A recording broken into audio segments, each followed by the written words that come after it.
সালামু আলাইকুম প্রিয় শিক্ষার্থী বন্ধুরা, স্বাগত সহজে শিক্ষার পক্ষ থেকে। তো আজকে আমরা অধিকরণ কারক নিয়ে আলোচনা করব, পর্ব ৬। তো যেই স্থানে যে কালে বা যে বিষয়ে ক্রিয়া সম্পন্ন হয় তাকে ক্রিয়ার আধার বলে। তাহলে কি বলছে? যে কালে, যে সময়ে এবং যে বিষয়ে, যে স্থানে ক্রিয়া সম্পন্ন হয় এগুলাকে বলা হয় ক্রিয়ার আধার। তো ক্রিয়ার আধারকে অধিকরণ কারক বলে। যেমন বনে বাঘ থেকে কিছুটা সবগুলো পড়া শেষ করে যখন এমসিকিউ সলভ করতে যাবে তোমরা, তোমাদের কাছে কিছুটা কনফিউশন সৃষ্টি হবে। কিন্তু তোমরা ধীর স্থিরভাবে যখন এগুলো সলভ করে ফেলবে এবং আমাদের যে ভিডিওগুলো দেখার পরে তোমরা যখন নিজেরা আবার ভালো করে পড়বে, তখন আশা করি তোমাদের এই ধীরে, ধীরে কনফিউশন গুলো দূর হবে। তারপরেও যদি সমস্যা হয় কমেন্টে জানাবে। প্রয়োজনে আমরা তো আবার পরবর্তী ক্লাসগুলোতে আবার হোয়াইট বোর্ডে নিব। তখন তোমাদের বিষয়গুলো আরো একটু পরিষ্কার করার চেষ্টা করব ইনশাআল্লাহ। তো এখন দেখো যে বনে বাঘ থাকে। তো বনে কিন্তু এখানে স্থানের কথা বলছে। বনে বাঘ থাকে। তাহলে বনে হচ্ছে অধিকরণ কারক এবং বনে আছে। তাহলে এটা কি? সপ্তমী বিভক্তি হতে পারে, আবার শূন্য বিভক্তি হতে পারে। থাকলে শূন্য বিভক্তি হয়, সপ্তমী হয়। তো বসন্তে কোকিল ডাকে। তো বসন্তে আছে, কোকিল ডাকার। তো বসন্তে মানে কি? এটা একটা সময় বোঝাচ্ছে, অধিকরণ কারক। তিনি ব্যাকরণে পণ্ডিত, একটা বিষয়ে বোঝাচ্ছি।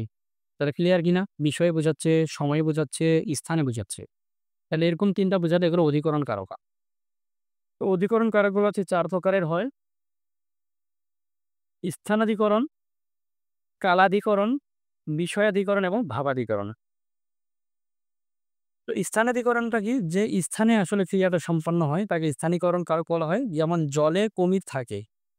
তো এটা হচ্ছে স্থানাধিকরণ।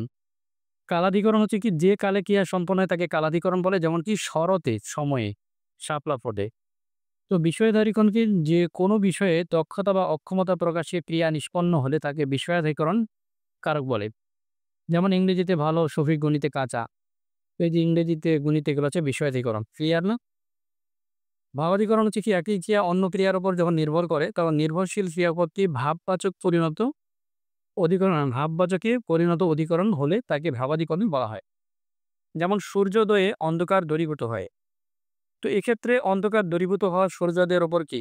নির্ভরশীল। যখন সূর্যোদয় হয় তখন অন্ধকারটা দূরীভূত হয়। তাহলে একটা কাজ আরেকটা কাজের উপরে নির্ভরশীল। তো অতএব সূর্যোদয়ে ভাবাধিকরণ কারক। কারণ সূর্যোদয়ের মাধ্যমে আরেকটা কিছু হয়। অনুরূপ হাসি দিয়ে মুক্তা ঝরে।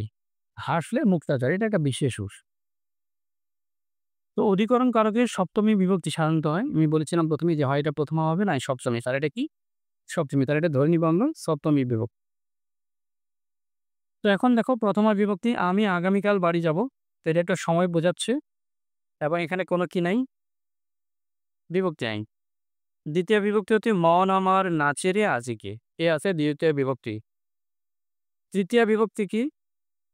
খিলিপান দিয়ে ঔষধটা খেয়ে নিও। খিলিপান দিয়ে ওষুধটা খেয়ে নিই।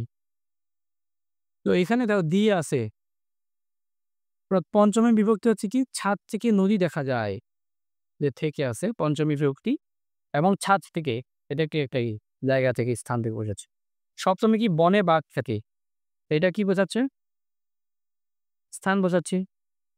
আচ্ছা। তো এটা হচ্ছে আমাদের কি? অধিকরণ কারক এবং হচ্ছে আছে সপ্তমী বিভক্তি। অন্যান্য বিভক্তি দিয়েও অধিকরণ কারক লিখা যায়। সাধারণত আমরা সপ্তমী বিভক্তির ব্যবহার দেখতে পাই। তো প্রিয় শিক্ষার্থী বন্ধুরা, এই ছিল আমাদের আজকের পর্ব। দেখা হবে পরবর্তী কোনো ভিডিওতে। অবশ্যই সপ্তম পিরিয়ডে দেখা হবে ইনশাআল্লাহ, আল্লাহ চাহে তো। সেই পর্যন্ত আল্লাহ তোমাদের ভালো রাখবে। আসসালামু আলাইকুম।